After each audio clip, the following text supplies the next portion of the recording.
जातीय गणना पर पटना हाईकोर्ट के बाद सियासत तेज। राजनीतिक दलों में जातीय गणना का समर्थक दिखाने की होड़। बड़ा सवाल, जातीय गणना से मुद्दे से मिलेंगे वो। पटना एम्स में इलाज के दौरान कोरोना पॉजिटिव एक महिला मरीज की मौत। 4 मई को कराई गई थी भर्ती। फिलहाल पटना एम्स में कोरोना के 10 मरीज एडमिट। बेगूसराय में शादी समारोह के दौरान फायरिंग, दूल्हे के भाई को लगी गोली, निजी अस्पताल में कराया गया भर्ती। मुजफ्फरपुर में सैकड़ों लोगों से ठगी, लोन दिलाने के नाम पर लगाया करीब 17 लाख का चूना, ठग फरार। नालंदा में गोपनीय तरीके से बाबा मनीराम अखाड़े में भगवान राम की प्रतिमा स्थापित, तो बजरंग दल के कार्यकर्ताओं ने की मदद।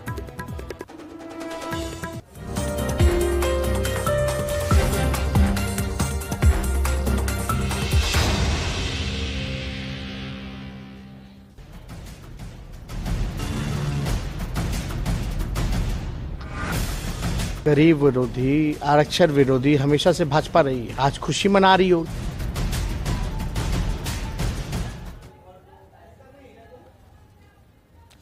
नमस्कार, आप देख रहे हैं अपना बिहार, आपके साथ मैं हूं अली मतर। शुरुआत सबसे बड़ी खबर से करेंगे। जातीय गणना पर पटना हाई कोर्ट की ओर से रोक लगाए जाने के बाद बिहार में इस पर सियासत शुरू हो गई है। सत्ता पक्ष और विपक्ष एक दूसरे पर हमलावर है। बीजेपी ने सरकार पर जातीय गणना को अटकाने का आरोप लगाया है।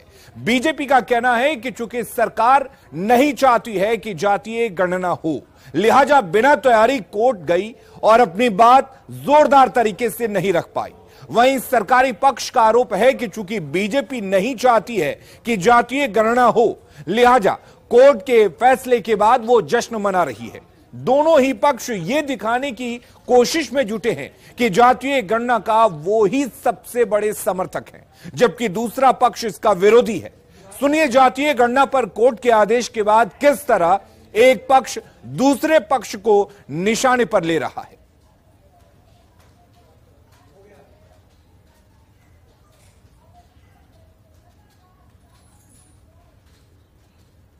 लेकिन राज्य की सरकार के नॉन सीरियस होने का परिणाम है हाई कोर्ट का यह फैसला। गरीब विरोधी, आरक्षण विरोधी हमेशा से भाजपा रही है। आज खुशी मना रही होगी, खुशियां मना रहे होंगे। आज मुझे कहीं न कहीं एहसास हो रहा है कि सामाजिक न्याय के अवरोधक सिर्फ व्यक्ति नहीं होते हैं, कुछ दल नहीं होते हैं, बल्कि कई दफा संस्थाएं भी इस साइकिल में, इस चक्र में आ जाती हैं।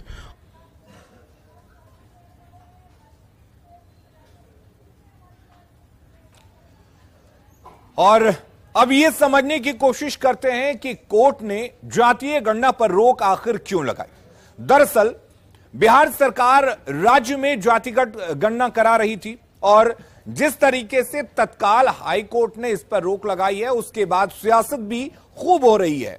सियासी पार्टियां एक दूसरे पर आरोप प्रत्यारोप कर रही हैं और यह जताने की कोशिश की जा रही है कि जातिगत गणना की वो पक्षधर हैं, जबकि सामने वाला उसका विरोध कर रहा है। बीजेपी ये कह रही है कि सरकार पूरी तरह से मजबूती के साथ कोर्ट में नहीं गई और यही वजह है कि यहां पर रोक लग गई। सरकार का तर्क है कि विकास के लिए जातिगत गणना जरूरी है, लेकिन हाई कोर्ट ने जातिगत गणना पर तत्काल प्रभाव से रोक लगा दिया है। कोर्ट ने बिहार सरकार पर तल्ख टिप्पणी की है कि सर्वे के नाम पर सेंसस करा रही है यह सरकार और केंद्र के अधिकारों में यह राज्य सरकार दखल दे रही है, यानी कि राज्य सरकार दखल देने की कोशिश कर रही है। अब समझने वाली बात यह है कि 22 जनवरी 2023 को जातीय गणना का काम शुरू हुआ। 15 अप्रैल से जातिगत गणना का दूसरा चरण भी शुरू हो गया था, लेकिन उसके पहले ही जातिगत गणना पर रोक को लेकर पहले सुप्रीम कोर्ट में याचिका दायर की गई। याचिकाकर्ता को सुप्रीम कोर्ट ने हाई कोर्ट में जाने को कहा। फिर पटना हाई कोर्ट में जातिगत गणना के खिलाफ याचिका दायर की गई। याचिका में कहा गया कि राज्य सरकार को जातिगत गणना कराने का संवैधानिक अधिकार नहीं है। कास्ट सर्वे पर खर्च करीब 500 करोड़ रुपए टैक्स के पैसों की बर्बादी है। गणना से व्यक्तिगत गोपनीय अधिकार कानून का हनन भी हो रहा है। यह तर्क कोर्ट में दिया गया। सरकार के पास जाति और धर्म का डेटा है, इसलिए गणना की कोई जरूरत नहीं है। हाईकोर्ट ने इन्हीं दलीलों को सुनने के बाद जातीय गणना पर रोक लगा दिया। कोर्ट का यह आदेश बिहार सरकार के लिए एक बड़ा झटका माना जा रहा है। हालांकि हाईकोर्ट ने सरकार से अब तक का डेटा संरक्षित रखने को कहा है। इससे राज्य सरकार के लिए उम्मीद की एक किरण अभी भी बची हुई है। और वहीं जातीय गणना के हाईकोर्ट के फैसले के बाद सियासी बयानबाजी भी तेज हो गई है। सभी पार्टियां जातीय गणना के पक्ष में एकजुट दिख रही हैं, क्योंकि सभी को अपने वोट बैंक की चिंता है। क्योंकि बिहार में जाति की सियासत सालों से चली आ रही है। 90 के दशक में मंडल और कमंडल की सियासत होती थी। मंडल यानी कि मंडल कमीशन के बाद जातियों की जो सियासत थी वो तेज हो गई। लेकिन 2014 में मोदी लहर ने जातिगत सियासत को पूरी तरह से ध्वस्त कर दिया। सभी जातियों ने मिलकर बीजेपी को प्रचंड जीत दिलाई। मोदी के मैजिक को तोड़ना अब सियासी दलों के लिए काफी मुश्किल लग रहा था। ऐसे में बिहार में जातिगत गणना की कवायद तेज हुई। जातिगत गणना के पक्ष में तमाम विपक्षी पार्टियां लामबंद होने लगे। जातिगत गणना का विरोध करना बीजेपी ने भी मुनासिब नहीं समझा, क्योंकि अगर इसका विरोध होता तो यह बीजेपी के खिलाफ जा सकता था। दावा यह किया गया कि जातिगत गणना का जो डेटा बनेगा उससे विकास की योजनाएं बनेगी। हालांकि आरोप यह लगता रहा है कि जातिगत गणना से जातियों की सियासत तेज होगी। दरअसल बिहार के सियासी दलों को लगता है कि पिछड़ी जातियों की आबादी काफी ज्यादा है और आबादी के हिसाब से आरक्षण उनको नहीं मिल रहा है।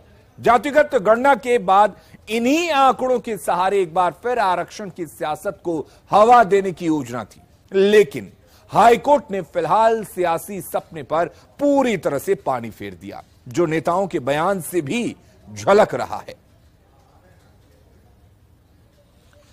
तो मामला वोट का है, लिहाजा सत्ता पक्ष और प्रतिपक्ष जातीय गणना पर रोक के लिए एक दूसरे को जिम्मेदार ठहराने में जुटे हुए हैं। बिहार के माननीय मुख्यमंत्री श्री नीतीश कुमार जी एक बार पुनः जातीय जनगणना को अपने फ्रॉडिज्म का शिकार बना दिया। उन्होंने कोर्ट में अच्छे से साक्ष्य को प्रस्तुत नहीं करा सका अपने वकीलों के माध्यम से, और ऐसे ऐसे काउज लगवा दिया जिसके चलते वो जानते थे कि इसको कोर्ट रोक लगा देगी। लेकिन अब कोर्ट का एक अंतरिम फैसला आया है। हम लोग पूरी तरीके से आशान्वित है कि आने वाली तारीख में बिहार की सरकार जो पक्ष रखेगी उसके बाद फिर से यह काम शुरू हो जाएगा। सोचना तो उन लोगों को है जो लोग घड़ियाली आंसू बहा रहे हैं। भाजपा के लोगों से हमारा सवाल है कि अपना पक्ष स्पष्ट करें। आप जातीय गणना चाहते हैं या नहीं चाहते हैं? इसे वोटों के रूप में नहीं देखना चाहिए। इससे वोटर पोलराइजेशन कभी नहीं होगा। ये सिर्फ विशुद्ध रूप से ये जानकारी होगी कि कौन से जाति के लोग कितने हैं और कितने उनकी आर्थिक स्थिति है, ताकि सरकार उनकी योजनाएं उसी तरह से बना सके। तो सभी स्तर से समाज के उपेक्षित हैं, पिछड़ा अति पिछड़ा वर्ग, उनके साथ जो न्याय और न्याय के लिए जो डेटा कलेक्ट किया जा रहा था उसके माध्यम से योजना आकार तैयार की जाती है। यह तो सरकार की जवाबदेही थी कि कोर्ट में अपना पक्ष ठीक से रखकर बताए कि यह संवैधानिक मामला है, संविधान के विरुद्ध नहीं है।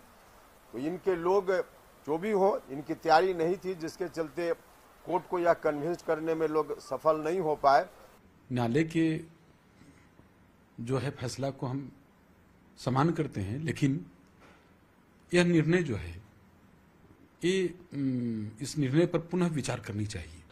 पूरा जो जाति आधारित गणना था, इसमें दोष और त्रुटि थी। चूंकि जो याचिकाकर्ता ने प्रश्न उठाए उसका जवाब राज्य सरकार नहीं दे पाई। नहीं, देखिए बिहार सरकार की फिर एक बार भद पिट गई। बोले नगर निकाय चुनाव में अति पिछड़ों के आरक्षण के मुद्दे पर भद पिटी, सरकार को बैकफुट पर जाना पड़ा और आज तक अति पिछड़ा आयोग की रिपोर्ट सार्वजनिक नहीं हुई। तो नीतीश कुमार का जो पिछड़ा विरोधी चेहरा वो फिर से एक बार बेनकाब हो गया। लेकिन लगता है कि महागठबंधन सरकार जातीय गणना कराने के लिए गंभीर नहीं है और इसलिए माननीय उच्च न्यायालय के सामने सरकार के पक्ष को इन्होंने ठीक से नहीं रख पाया, जिससे माननीय उच्च न्यायालय को इस तरह का स्थगन आदेश देना पड़ा। शुरू से नीयत में खोट था, इस पर डिबेट होनी चाहिए थी, बहस होनी चाहिए थी, पब्लिक फील्ड में जाने देते, पब्लिक का ओपिनियन लेते और तब जाकर के नीति निर्धारित करते तो सफल होता। आपका नीयत में खोट है मुख्यमंत्री जी। दलित से लेकर के पिछड़े समाज तक जो नए परिवारों को सरकारी नौकरी देने का काम किए हैं, इसकी गणना पहले करने की जरूरत है। बिहार को जातीय विद्वेष में ठेलना चाह रहे थे, जिसकी कोई संवैधानिक वैधता नहीं है, जो जब तक केंद्र द्वारा अनुमोदित ना हो, लेकिन अपनी राजनीतिक रोटी चमकाने के लिए, बिहार में जातीय प्रतिस्पर्धा बढ़ाने के लिए, ताकि हिंदू एकता न हो सके। और अगली खबर राजधानी पटना से है, जहां केरला पुलिस ने साइबर क्राइम के एक मामले में पटना से 2 युवकों को गिरफ्तार किया है। पटना पुलिस की मदद से केरला पुलिस ने पिरबहोर थाना क्षेत्र के भंवर पोखर इलाके में छापेमारी कर इन दोनों को गिरफ्तार किया है। इन युवकों पर आरोप है कि इन्होंने केरला की महिला शिक्षक मीरा नाथराम सहित कई लोगों को झांसा देकर उनके पैसे उड़ा लिए हैं। गिरफ्तार किए गए दोनों युवकों का नाम सूरज कुमार और अमन कुमार बताया जा रहा है। बताया यह जा रहा है कि प्रारंभिक पूछताछ में इन दोनों युवकों ने महिला शिक्षक समेत कई लोगों से साइबर ठगी की बात को स्वीकार किया है।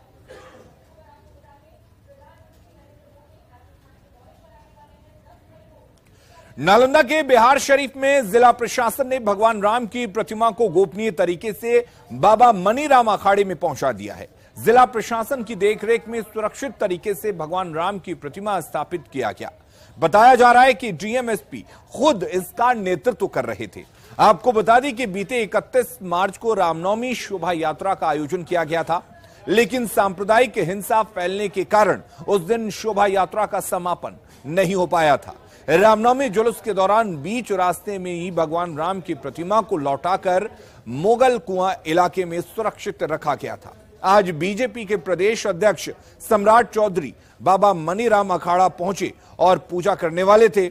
उसके पहले ही जिला प्रशासन ने बजरंग दल के कुछ कार्यकर्ताओं के साथ मिलकर भगवान राम की प्रतिमा को स्थापित कर दिया। यात्रा जो 31 मार्च को निकला था, किसी कारणवश शहर में तनाव होने के कारण स्थगित हो गया था। आज पुनः बजरंग दल के द्वारा बाबा मनीराम अखाड़ा तक की जो प्रतिमा रहती है बाबा भगवान श्री राम का, उनको पुनः उस स्थान से लेकर बाबा मनीराम अखाड़ा तक लाया गया और मंदिर में जो प्रतिमा रखने की परंपरा है, उसको उस परंपरा का समापन किया गया। और इस खबर पर और ज्यादा जानकारी लेते हैं, हमारे साथ रवि एस नारायण हमारे सहयोगी जुड़े हुए हैं। रवि, आपसे जानना चाहेंगे, प्रशासन ने कोशिश की बजरंग दल के कार्यकर्ताओं के साथ मिलकर भगवान श्री राम की प्रतिमा को स्थापित कर दिया गया, क्या वहां पर सभी पक्ष इस फैसले को लेकर संतुष्ट दिख रहे हैं?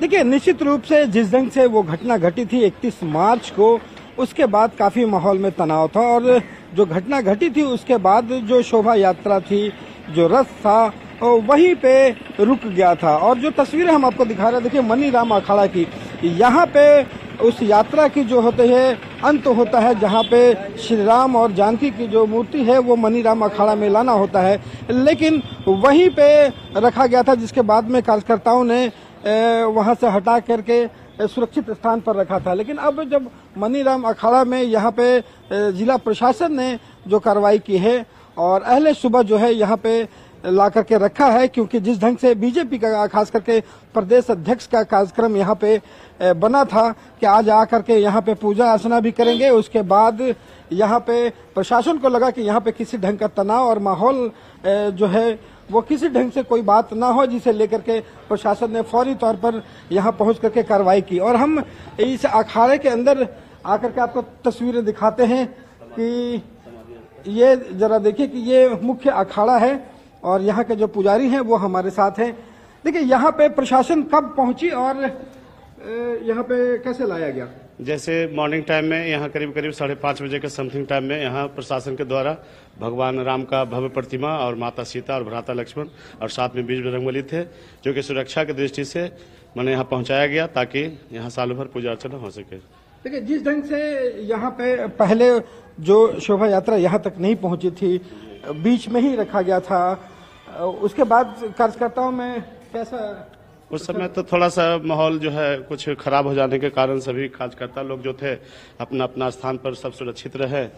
जी यही मूर्ति जो है लाया गया है। तो ये हम आपको तस्वीरें दिखा रहे हैं कि यही प्रतिमा जो है वो उस दिन लाई जा रही थी, शोभा यात्रा में लाई जा रही थी, और जो पूरी घटनाक्रम हुई, जिस ढंग से हिंसा फैली, उसके बाद में ये श्री राम, जानकी, लक्ष्मण और हनुमान जी की जो प्रतिमा है वो यहाँ पे ला करके ये अखाड़ा में देखिए रख दिया गया है जिला प्रशासन की तरफ से। उस समय यहाँ पे कौन कौन थे? जिलाधिकारी भी थे, एसपी भी? जी हाँ, एसपी साहब थे, जिलाधिकारी महोदय थे, एसडीओ साहब थे, सीओ साहब थे और जो भी थाना के प्रभारी महोदय थे, सभी लोग मौजूद थे। उन्होंने पूजा अर्चना भी की? जी हाँ, सभी लोग पूजा अर्चना किए और मंगल कामना किए कि जिला में शांति बना रहे।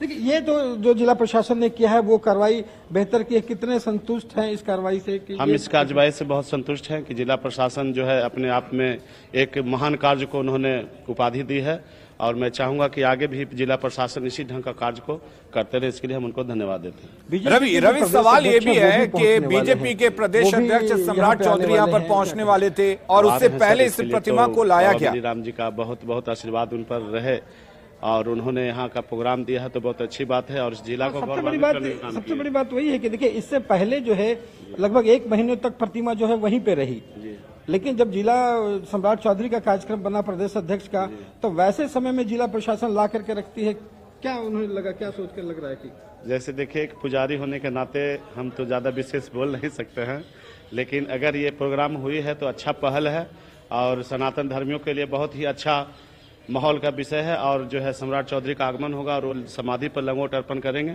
बाबा का पूजा अर्चना करेंगे, जिससे वे जिले में मैंने समस्त बिहार राज्य में जो है शांति का वातावरण बना रहे।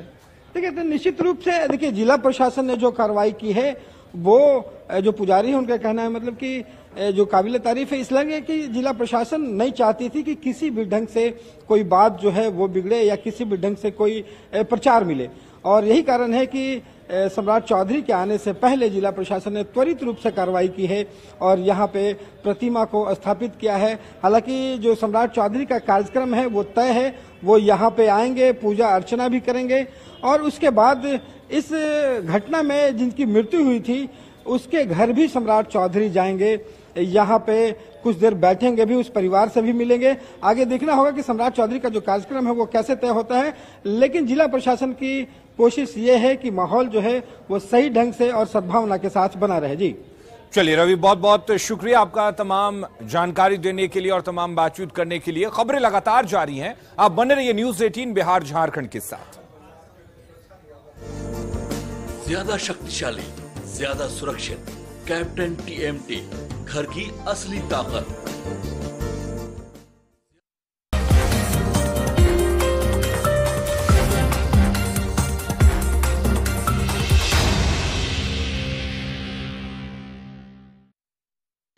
हेडलाइंस